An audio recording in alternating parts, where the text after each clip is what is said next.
सकते हैं? नहीं, शांति नहीं है। अब भारतीय जनता पार्टी वाले डर गए हैं।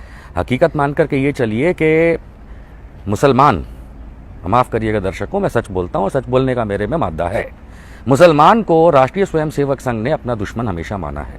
चाहे मोहन भागवत अच्छी अच्छी बात आज कर ले, लेकिन हकीकत ये है कि आरएसएस के गोलवालकर की अगर बंच ऑफ थॉट्स पढ़ेंगे, बंच ऑफ थॉट्स के उन अंशों को आज मोहन भागवत आज कुछ साल पहले वो उस चीज़ से किनारा करते हैं, लेकिन ये इनके डीएनए में है।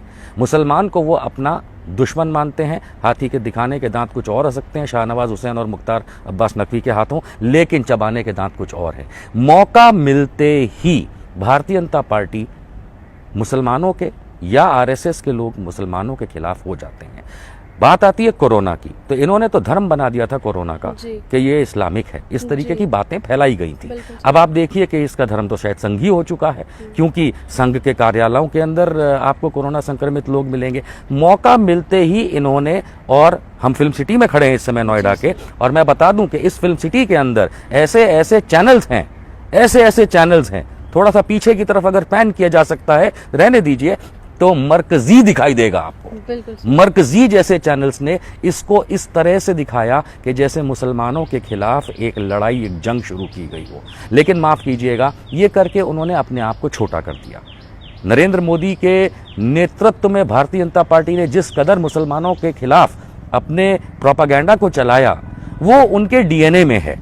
और मान के चलिए कि इसका उन्हें कोई फ़ायदा नहीं मिला, क्योंकि ये उनकी आइडियोलॉजी लोगों को एक्सेप्टेबल नहीं है। मैं मानता हूं कुछ फॉलोअर्स को एक्सेप्ट हो सकती है, क्यों हर एक का कोई फॉलोअर होता है, लेकिन भारतवर्ष के अंदर इस चीज़ की कोई जगह नहीं है।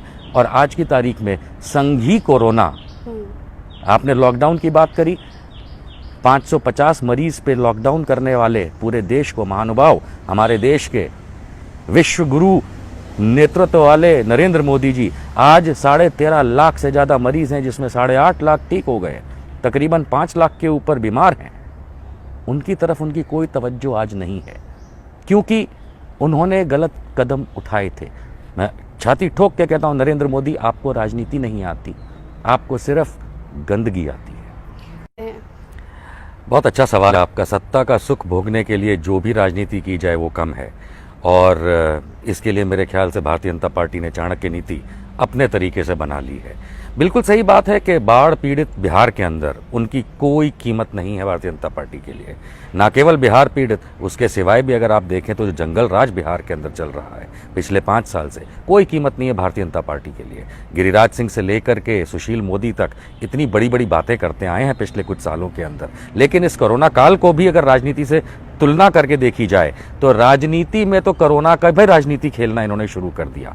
और इसके बदौलत ये आपको सामने नतीजा निकल के आता है कि कोरोना के नाम पे भी कुछ नहीं किया, बाढ़ पीड़ितों के लिए कुछ नहीं किया, बच्चों के लिए कुछ नहीं किया, एजुकेशन के लिए कुछ नहीं किया, और तो और महिलाओं की जो सुरक्षा, कहना भी नहीं चाहिए, ये तो कहने लायक कोई बात भी नहीं है कि महिलाओं के लिए क्या किया। और याद आता है वो समय मुझे जब पिछले विधानसभा इलेक्शन में मोदी जी जाकर के नीलामी कर रहे थे रुपयों की, उसमें से शायद 1 पैसा तक नहीं लगाया। और तो और सोने पे सुहागा। जिस तरीके से इस कोरोना काल के अंदर गरीब, मजदूर, आदमी, औरत, बच्चा, बूढ़ा, जवान रोता पिटता, गरम तपती सड़कों पे चल के मार खाता हुआ गया है, मेरे ख्याल से मोदी जी जैसे नेताओं को तो अपनी नेतागिरी छोड़ देनी चाहिए। बिहार और पूरे देश को बर्बाद करने के लिए सलाम है मोदी जी आपको।